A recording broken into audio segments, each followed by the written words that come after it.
Yo les développeurs, ici Francine, et dans cette vidéo nous allons voir comment créer un dictionnaire en langage de programmation Python. Mais avant, si c'est la première fois que vous regardez l'une de mes vidéos, n'hésitez surtout pas à liker la vidéo, à vous abonner à la chaîne, puis à activer la cloche de notification pour ne rater aucune de mes prochaines vidéos. Et aussi à lâcher un commentaire pour me donner vos avis de comment je suis en train de faire, comment je peux mieux vous aider, ou comment, qu'est-ce que je fais pas bien, je parle peut-être doucement, ou bien je parle un peu trop fort, ou bien mes explications ne sont pas claires. Je veux vraiment que vous m'aidiez à pouvoir avancer. Donc, je vous attends dans les commentaires pour que vous puissiez me donner vos différents avis pour que je puisse m'améliorer. Dans la chaîne, il y a donc deux playlists. Une playlist d'intelligence artificielle et à ce niveau-là, nous avons déjà fait, au moment où je suis en train de faire la vidéo, nous avons déjà fait comment créer un livre audio en Python, comment installer PyTTSX3 et plein d'autres modules qui utilisent pip sur le système d'exploitation Ubuntu. Et puis nous avons comment faire un petit Jackbot que nous allons bien sûr continuer avec ça. Donc si vous voulez comprendre dès la notion de base du langage Python, il y a également tout un tutoriel dessus. Je mettrai les liens en description. Nous allons commencer par créer notre petit fichier que j'ai appelé fichier 1. Le voici. J'ai mis dans notre bureau. Je l'ouvre avec VS Code.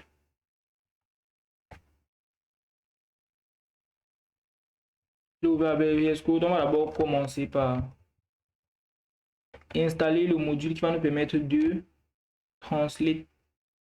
Translate, c'est le mot anglais qui signifie traduire, qui va nous permettre de traduire d'une langue vers l'autre. Ce module-là s'appelle, donc, il s'appelle Translate. Tout simple, c'est juste Translate.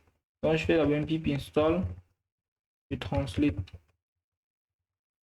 Puis j'appuie sur Entrée, ça va télécharger le module. Même comme moi, j'ai déjà téléchargé le module, il y aura vraiment pas grand-chose qui va se passer. Chez vous, ça va finir, ça va mettre un successful installation, un truc du genre. Mais moi, j'ai déjà installé, c'est pour ça que ça affiche ce drôle de message là. Après avoir fait le import de translate, ce qu'on va faire, c'est qu'on va d'abord mettre le texte à traduire.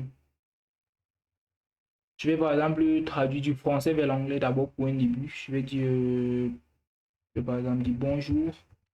On va rester très simple là-dessus. Je vais dire maintenant initialiser un traducteur. Donc c'est lui qui va porter en fait les langues de départ et les langues d'arrivée. Donc dans le module translate, j'utilise le module translator. Puis ça prend deux attributs, le from langue, donc de la langue, pour ceux qui s'y connaissent un peu en anglais, le from langue veut dire de la langue française, c'est-à-dire FR, à la langue to langue, à la langue anglaise. C'est juste ça, c'est ça notre traducteur. Donc elle porte en fait la langue de départ et la langue d'arrivée, donc de la langue française à la langue anglaise. Puis on va faire un petit le texte, bon on va dire ici là le French. Je vais me permettre de dire ça, le French sur langue, to English, donc le français en anglais. Donc là, je suis déjà en train de traduire. Maintenant, je vais utiliser mon traducteur qu'on avait ici.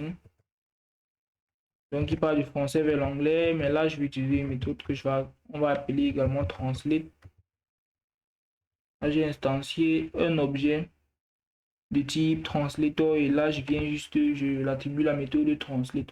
Pour ceux qui ne comprennent pratiquement rien, il y a un tutoriel que je mettrai le lien en description pour apprendre tous les bases du langage de programmation Python.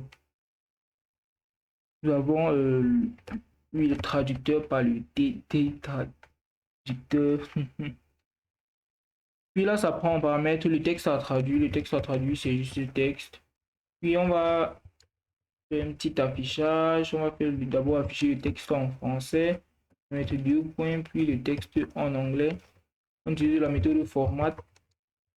Dans la méthode format, on va mettre le texte, on va mettre le French to English. L'anti CLS pour pouvoir dynamiser tout notre terminal. On fait un Python de fichier. un point pi. Et je pense que si j'ai pas fait de bêtises, tout va très bien se passer. Super, tout s'est très bien passé. Donc là, on a notre petit message bonjour qui est en français. Et là, on a hello qui est en anglais. C'est super, on a fait exactement ce qu'on voulait. On peut mettre n'importe quoi. On peut par exemple dire, je vais dire, je suis un texte. Et là, au niveau du translate, ça va faire exactement ce qu'on veut. Am et texte, on a eu exactement ce qu'on veut. Maintenant, on va devoir intégrer ça avec notre PyTT SX3 et notre speech recognition. Donc là, on va juste faire une import de PyTT SX3, PyTT SX3. Super. On va définir notre petite fonction qui va faire parler la machine. Et on va mettre là en paramètre un texte. Là, on va mettre le engine. Donc, on va juste bon, là, on va mettre ça de façon globale. On va définir une variable globale. On va dire que notre variable globale, on initialise d'abord notre PyTTSX3, si vous vous rappelez encore, dans les vidéos précédentes. Puis, on utilise un engine.say. Utiliser le say, ça permettait de dire du texte. Il y a ça. Bon, je vais pas mettre texte, je vais dire message. On ne puisse pas confondre avec le texte qui est déjà là en bas. Je vais faire un message. Super. Puis je termine par un engine.run en wait. Super, on a eu exactement ce qu'on veut. Et là, je peux me permettre de venir afficher. Là, je vais faire un petit parler. Je vais faire un petit parler de French to English. Donc là, ça va carrément permettre de parler en fait, comme vous le savez bien sûr. Pour ceux qui ont déjà vu mes vidéos précédentes, là, on recompile encore.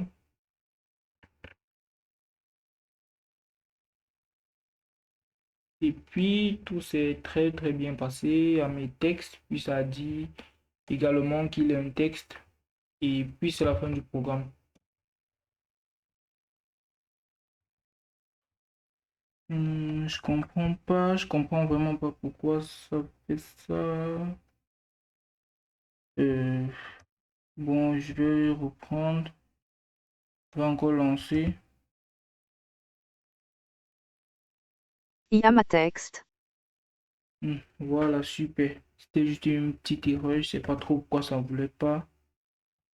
Je sais pas pourquoi ça voulait pas. Et là, je vais mettre cette ligne là qui est le engine.set property.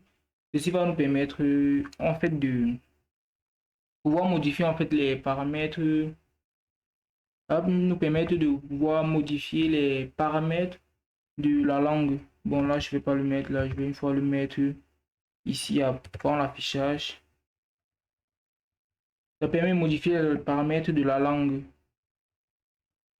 Là ça va pouvoir clairement lire que c'est en anglais. Bon c'est vrai que tout à l'heure ça lisait déjà en anglais, mais c'est toujours mieux de mettre en fait cette ligne là, pouvoir modifier les propriétés du langage en anglais. Et vous l'avez bien sûr compris, si je vais faire un dictionnaire du français, de l'anglais maintenant vers le français, je mets juste EN là et je mets FR ici. Le texte bien sûr doit être en anglais. Je vais par exemple dire, je vais dire à mes textes, oui je vais dire ça. Puis je pense que c'est tout. Le translate ne change pas, il n'y a plus rien qui change, c'est juste le langage. FR, super. Et on aurait exactement ce qu'on veut encore. Je suis un. Donc, je suis un texte. Bon, je sais pas pourquoi. Ah, je suis un texte. Bien sûr, il faut faire attention aux erreurs. Si ça détecte qu'un mot Je n'est suis pas un en texte. français, ça ne va pas traduire en. Si qu'un mot, qu'est-ce que je. Un texte. Oh, c'est plutôt en anglais. Qu'est-ce que je raconte? Je dis vraiment des bêtises aujourd'hui. Je suis un. Ça veut pas, je comprends vraiment pas le pourquoi. Je suis trop je comprends pas pourquoi ça fait ça. Et texte, j'ai pourtant bien écrit. Et texte. Je suis un. Mais ça veut pas. Peut-être ça veut juste que je mette un E. Ça veut que je mette un E. Je Vous suis un voyez qu'on a texte. eu exactement ce qu'on veut, même comme je sais pas exactement pourquoi ça met ceci. Bon, là, je peux m'amuser à faire un petit input je vais dire par exemple entrer un mot en français. Donc, je vais carrément lui demander d'entrer un mot bien, un groupe de mots. Je vais dire des mots, je vais pas juste dire un mot parce que c'est pas forcément un mot qu'on va vouloir traduire. Super. Peut-être je ne l'ai pas mentionné plus haut, mais le module Translate est comme le speech recognition, donc ça utilise les moteurs de synthèse vocale de Google, en fait les moteurs de traduction de Google. Donc on a forcément besoin d'une connexion internet pour pouvoir utiliser le module Translate. Là je compile, on va bien sûr me demander d'entrer. Bon, j'aime pas généralement quand c'est comme ça, je vais arrêter, je vais super. Là j'ai un truc beaucoup plus propre. Là j'ai carrément deux points et j'ai une zone de saisie. Super, je vais par exemple dire je dis abonne-toi à la chaîne et partage avec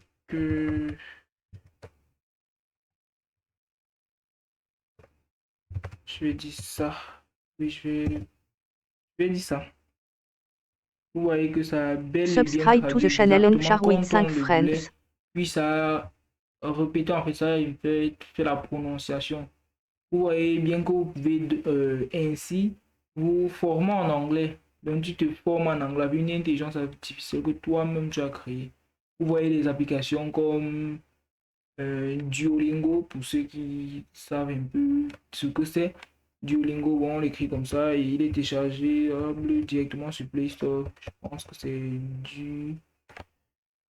je me suis planté, c'est Duolingo. C'est comme ça qu'on l'écrit. C'est une application qui permet d'apprendre l'anglais et le français en s'amusant. Donc c'est vraiment comme un jeu. Vous pouvez créer, essayer d'imiter ce genre d'application en utilisant bien sûr ce genre de moteur de synthèse. Il faut juste connaître les petites abréviations qu'il y a ici. Il faut juste connaître les petites abréviations qu'il y a ici. Bon, je vais prendre un autre petit exemple. C'est vraiment un petit bonus. C'est vraiment un petit bonus pour pouvoir terminer en beauté la vidéo.